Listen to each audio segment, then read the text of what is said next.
Hello everyone, welcome back to my channel which is English decode. दोस्तों, मैं आज फिर से एक नई शॉर्ट मोरल स्टोरी लेकर आई हूँ। आज की ये कहानी बड़ी ही इंटरेस्टिंग है।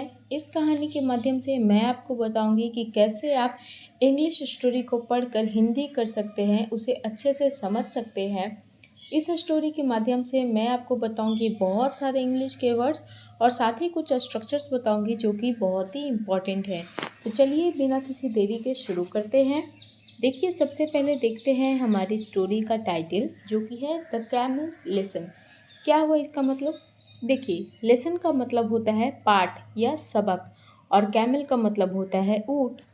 अब देखिए, कैमल के साथ लगा है एपोस्ट्रोफी एस जिसका मतलब होता है का के की। तो इस पूरे वाक्य का क्या मतलब हुआ? ऊँट का सबक। चलिए, क्या है कहानी देखते हैं। A camel lived in a forest. एक ऊँट जंगल में रहता था। देखिए, लिव का मतलब होता है रहना और ये लिव्ड जो है लिव का सेकेंड फॉर्म है। क्यों? क्योंकि ये स्टोरी पास्ट में है। यहाँ पे जो इन है, इन एक प्रीपोजिशन है जिसका मतलब होता है में।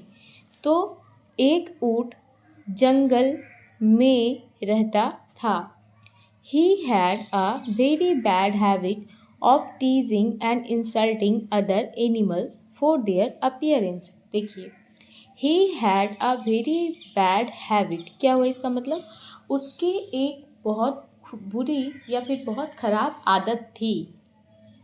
जब हम ही के साथ हैव या हैड लगाते हैं और उसके बाद कोई नाउन लगाते हैं तो इसका मतलब होता है कि हम उस चीज़ को पोजेस करते हैं। जैसे आई हैव अ कार, मेरे पास एक कार है। और जब मैं इसी बात को पास्ट में बोलूँगी तो मैं बोलूँगी आई हैड अ कार, मेरे पास एक कार थी। तो क्या है? कार को मैं पोजेस कर रही हूँ। तो उसी तरीके से he had a very bad habit, उसकी एक बहुत ख़राब आदत थी। कैसी आदत थी? हैबिट ऑफ टीजिंग एंड इंसल्टिंग, मतलब छेड़ने की आदत थी, इंसल्ट करने की आदत थी। अदर एनिमल्स यानी कि दूसरे जानवरों को फॉर देयर अपीयरेंस। अपीयरेंस मतलब होता है कि कोई भी कैसा दिखता है, यानी कि उसकी दिखावट के हिसाब से उसको टीज करने की या उसको इंसल्ट करने की ऊँट की आदत थी। Tease the elephant. He would tease the elephant and say, "Oh, how fat and ugly you look." अब देखिए, इस पूरे वाक्य का क्या मतलब हुआ? He would tease मतलब वह टीज किया करता था। देखिए दोस्तों, जब भी वाक्य में would प्लस V1 आता है तो क्या मतलब होता है इसका? देखिए, would एक एक्सिलरी वर्ब है जिसका ये मतलब होता है कि ये पास्ट की हैबिचुअल आदतों को बताता है। और टीज क्या है? टीज मेन वर्ब है। तो जिसका मतलब हुआ वह टीज किया करता था, यानी कि टीज करने की वो उसकी आदत थी। वो एक बार या दो बार ऐसा नहीं करता था, वो हमेशा ऐसा किया करता था। तो जब भी वुड प्लस V1 लगा रहे तो क्या मतलब होता है कि हम पास्ट की आदतों के बारे में बात करते हैं। तो he would tease the elephant, वह हाथी को टीज किया करता था।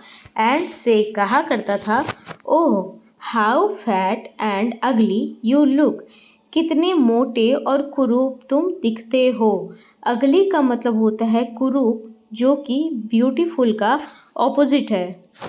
God has given you two tails, one in the back and one in the front.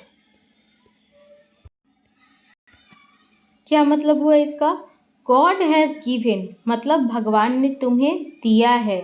अब देखिए, ये जो वाक्य है हैज़ गिवन, ये है प्रेजेंट परफेक्ट टेंस का वाक्य जिसका मतलब होता है या है, ई है, या फिर चुका है, चुकी है। तो भगवान ने दिया है तुम्हें। टू टेल्स दो पूछे, टेल्स का मतलब होता है पूछ। वन इन द बैक एक पीछे, and one in the front एक आगे। To the rhinoceros he would comment, all animals have two horns and you are queer looking with just one horn on your nose। अब देखिए क्या मतलब हुआ? रिनोसोरस का मतलब होता है गैंडा। तो वह क्या कहता है गेंडे को? ही वुड कमेंट, वह कमेंट किया करता था। ऑल द एनिमल्स सभी जानवरों को हैव टू हॉर्न्स दो सींगे हॉर्न। हॉर्न का मतलब होता है सींग। And you are queer looking मतलब तुम भद्दे दिखते हो, तुम अच्छे नहीं दिखते हो। विथ जस्ट वन हॉर्न सिर्फ एक सींग से ऑन योर नोज जो तुम्हारे नाक पर है। तो वह सभी जानवरों को कुछ ना कुछ कमेंट किया करता था। गेंडे को कहता था कि सभी जानवरों के पास दो सींगें होती हैं, जबकि तुम इतने भद्दे दिखते हो क्योंकि तुम्हारे नाक पे एक सींग है। When he would meet the zebra, जब वह जेब्रा से मिलता है ना, he would always comment, वह हमेशा कमेंट किया करता था, आह here you are with crooked black lines all over you। अब क्या मतलब हुआ इसका, देखिए here you are मतलब ये देखो तुम्हें, with crooked black lines, crooked black lines का क्या मतलब हुआ, टेढ़े मेढ़े लाल टेढ़े मेढ़े काले लाइंस।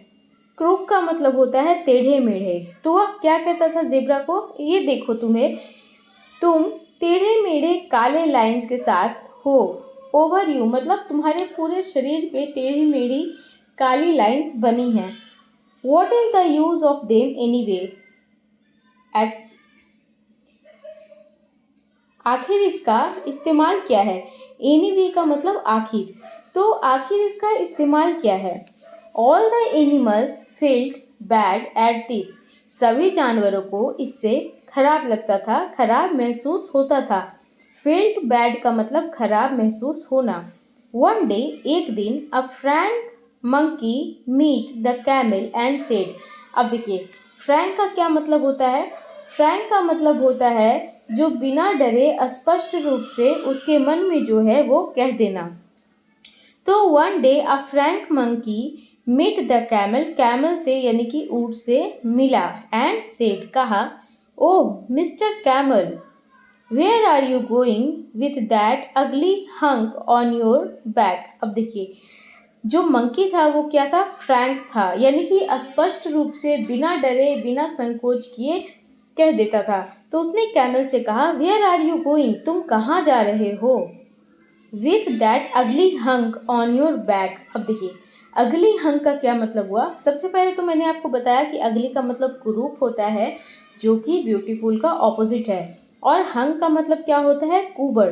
तो तुम इस भद्दे से कुबड़ को जो तुम्हारी पीठ पर है, ऑन योर बैक तुम कहाँ जा रहे हो।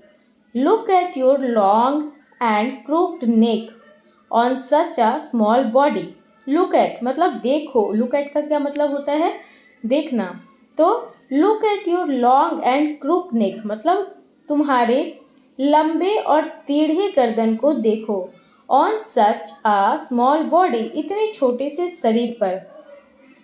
What do you do with such a long neck? तुम इतने लंबे गर्दन के साथ क्या करते हो। देखिए what do you do इस वाक्य का क्या मतलब होता है, what do you do मतलब तुम क्या करते हो। अब आगे आप with लगाकर इसके आगे कोई भी सेंटेंस बना सकते हैं, जैसे what do you do with this comb, तुम इस कंघी के साथ क्या करते हो। what do you do with this new copy, तुम इस कॉपी के साथ क्या करते हो। तो इस तरीके से आप विथ प्लस नाउन लगाकर कोई भी वाक्य बना सकते हैं। The camel felt hurt, felt hurt का क्या मतलब होता है, उसे दुख हुआ, उसे खराब लगा, किसे, कैमल को। The camel felt hurt, camel को खराब लगा, दुख हुआ। विथ एट सच वर्ड्स, ऐसी शब्दों से। ही लर्न अ लेसन, उसने एक सबक सीखा। देखिए लेसन का मतलब पाठ और सबक दोनों होता है, तो उसने एक सबक सीखा। लर्न का मतलब होता है सीखना, और लर्न का सेकेंड फॉर्म है। Now he knew how the others felt at his comments. Now यानी कि अब, ही न्यू मतलब वह जानता था, हाउ अदर्स फेल्ट दूसरे कैसे महसूस करते हैं, अदर्स मतलब दूसरा।